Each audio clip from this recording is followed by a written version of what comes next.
Hello students, hope you all are doing well. Welcome back to our economics class. Today we'll start a new unit, that is unit number 9, from which we are going to get 2 questions in your examinations. So on the board we have in total 5 2 marks concepts, and out of these 5 2 marks you are going to attempt only 2 questions in your exams. Means unit number 9 is very important and we are going to get 2 concepts from very short. Let us start with our first question. This whole 9th unit is completely related with environment. So it is very easy for us to connect with the reality in real life and to make the concept more easier by imagining. So the first one is physical environment. Physical environment is also known as natural environment. Physical environment is also known as natural environment. It consists of, physical environment consists of non-living organisms. It consists of non-living organisms. Before going to non-living, first let us see what are living organisms. Like human beings are living organisms. Then plants are non-living organisms. Then animals again are living organisms. So the persons who are non-living, the things which are non-living are land, water, air and atmosphere. These things are considered to be non-living organisms which affect the living organisms. For example, if we do not have sufficient land, is it going to affect human beings, animals? Yes. Then if we do not have sufficient water, is it going to affect us? Yes.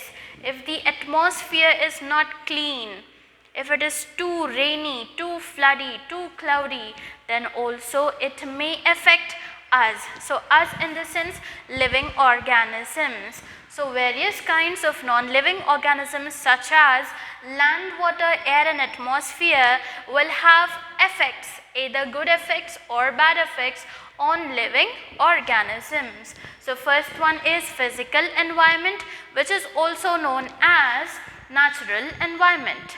It consists of non-living organisms such as land, water, air and atmosphere whose effects will be there on living organism. In simple terms, non-living organisms will have effects on living organisms. The second one is renewable sources of energy, and the second one is non-renewable resources. So renewable resources means which are reproduced naturally, means you do not have any interference in that, they are reproduced naturally. Then one more feature of renewable resources is they are abundantly available, means their availability is in large number. Something which is available abundantly means they are in large numbers. So renewable resources are in large number, that means they are abundant. The next thing is they are reproduced naturally. For example, water, then fisheries, animals, forest, etc. Like if I plant more trees, then I can increase the number of plants. Yes, so I am reproducing plants, and animals will give birth to the future generation of animals. So in the same way it is reproducing naturally. Then fisheries, in the same way fishes give birth to fishes and their generation moves on. So this is what a process of reproducing naturally. So this is nothing but renewable resources and they are abundantly available, means they are available in large quantities.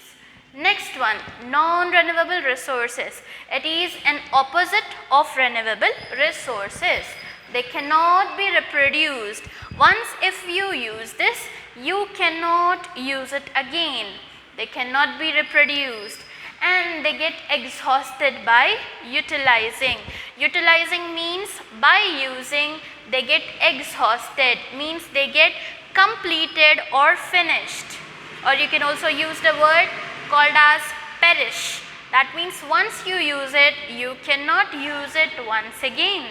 For example, if I use a paper plate for eating, then can I eat in the same paper plate once again on another day?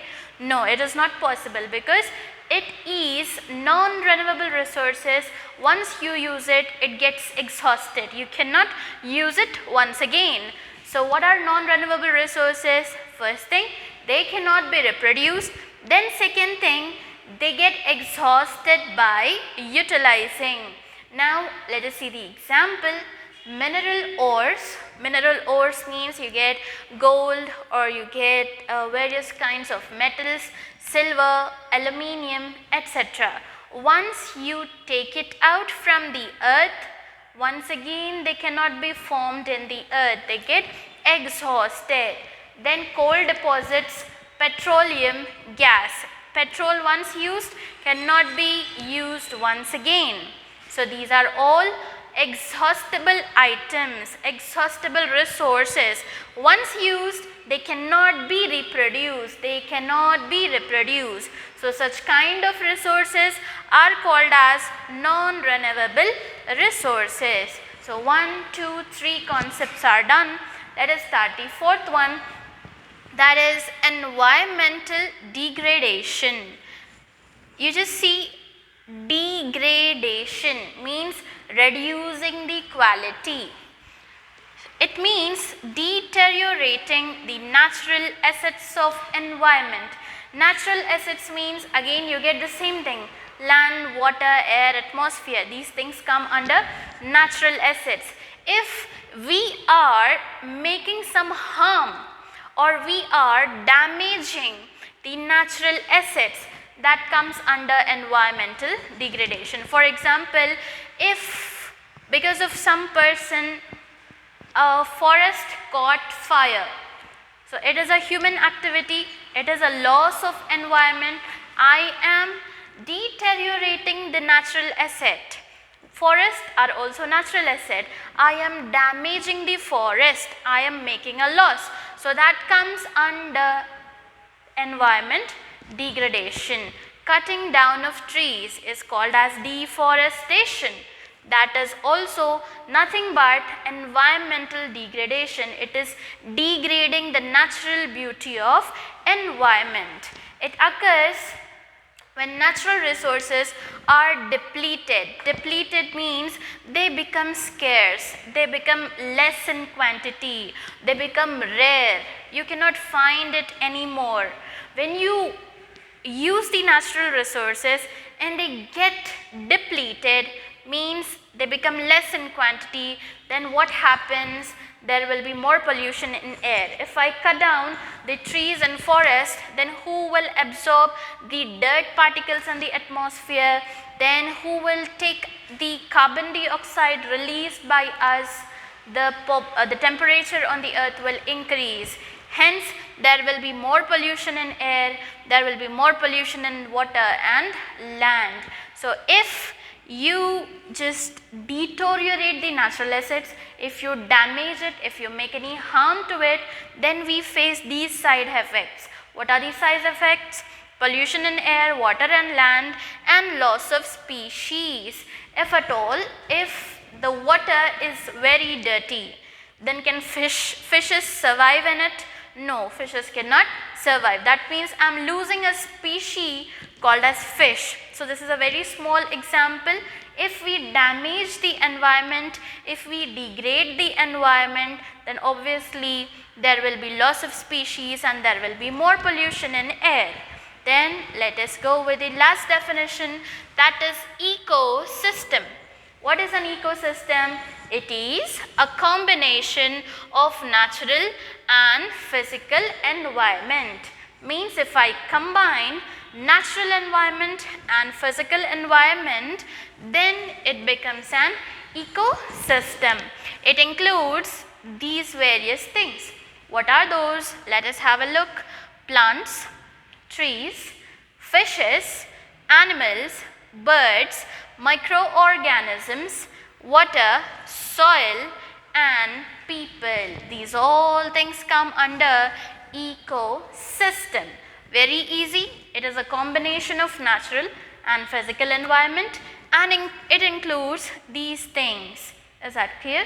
So we have discussed some 5 concepts, that is physical environment, renewable and non-renewable resources, environmental degradation and ecosystem. Very important unit.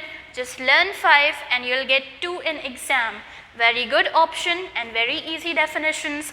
Please write it down in your notebooks for 5 times and revise it for 10 times. See you in the next class with some more and interesting topics. Till that, stay home, stay safe and always keep practicing.